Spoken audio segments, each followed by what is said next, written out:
It's the middle of the day. People are working, cooking, arguing about something that won't matter by tomorrow. Then the light starts doing something it isn't supposed to do. It's not sunset. Sunset takes hours. This is happening in minutes. The temperature can drop several degrees in minutes. The birds can stop. Somewhere nearby, something nocturnal starts moving, like it's already night. And then the sun is gone. Not behind a cloud, not below the horizon, just a black disk in the sky with a ring of fire around the edge of it. Whoever's standing there has no idea what they're looking at and no way to know if it's going to end. For most of human history, that was just the situation. You looked up, the sky broke, and you had nothing to go on. We don't actually know what the first people to see this thought.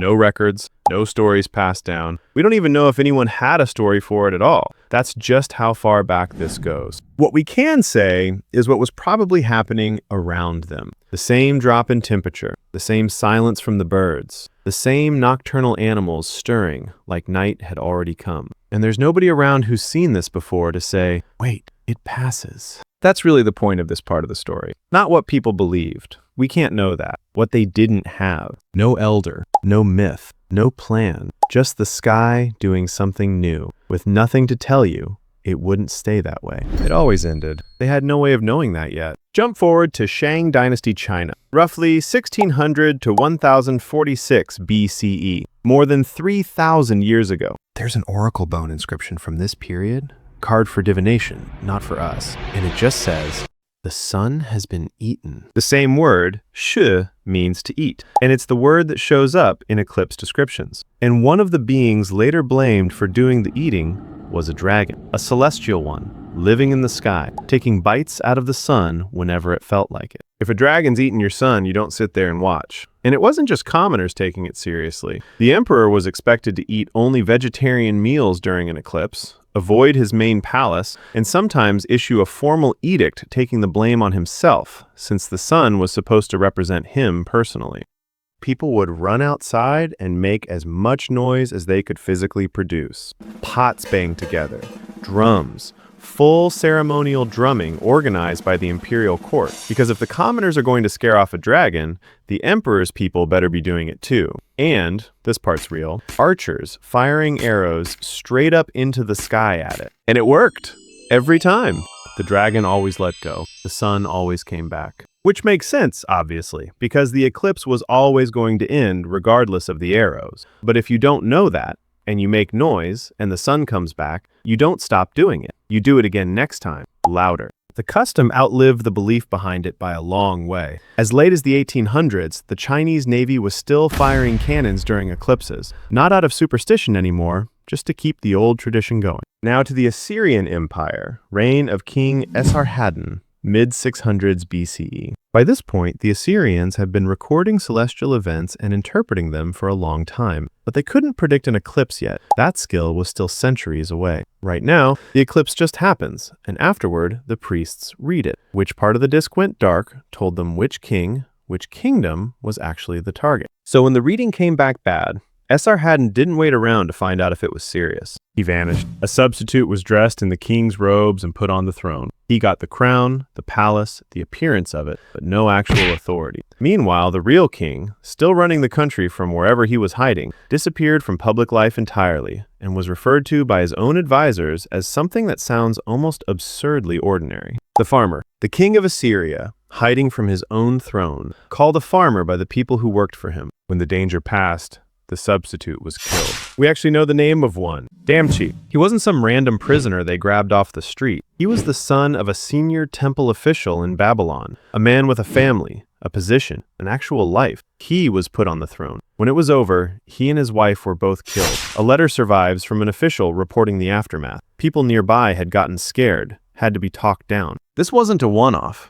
Esarhaddon did this 7 separate times over the course of his reign, and out of 16 eclipses that got interpreted during his rule and his son's, 8 of them were serious enough that someone had to die in the king's place. Different part of the world entirely. Same sky, same problem, completely different answer.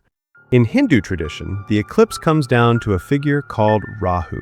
The story goes, a demon named Svarbhanu disguises himself as a god to steal a sip of Amrita, the drink of immortality. The sun and moon spot him and give him up to Vishnu, who beheads him on the spot with his discus. Except the nectar had already touched his mouth. He can't actually die. He just splits. Head becomes Rahu, body becomes Ketu. And Rahu has been furious at the sun and moon ever since, because they're the reason he got caught. When Rahu catches the sun or moon and swallows it, that's the eclipse. But he's only a head. There's no body to hold anything down. So the sun just passes through and comes back out the other side. That's the myth's own explanation for why it always ends. It's in the Vishnu Purana directly, and later Puranic tradition builds real practice around it. Fasting during the eclipse, ritual bathing once it's over. The fuller version of the story most people know today, the churning of the ocean, Mohini, the beheading, comes from the Bhagavata Purana, written down somewhere between the 8th and 10th centuries CE. This story has been getting told and retold for over 1,000 years. Different continent,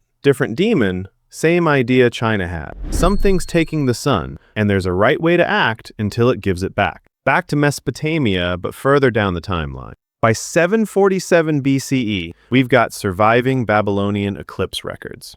Dates, observations, positions, phenomena, tablet after tablet. The people keeping them had an actual job title. Tupsar, Enuma, Anu, Enlil. Roughly, scribe of the omens of Anu and Enlil. And this wasn't a new profession even then. One of the oldest surviving astronomical documents, the Venus tablet, tracks that planet's risings and settings for 21 years. Under a king named Saduqa, centuries before any of this. And at some point, somebody notices the pattern. Eclipses aren't random. They repeat roughly every 223 months, about 18 years and 11 days. We call this the Saros cycle now. They didn't have a name for it. They had a pattern reliable enough to bet on, and they used it to call the next one before it happened. By at least 575 BCE, maybe earlier, Babylonian priest astronomers could tell you an eclipse was coming before anyone saw a thing change in the sky. Centuries after that, one of them, a man named Kidanu, pushed the math even further, nailing down the length of the solar year to within a few minutes of what we know it to be today.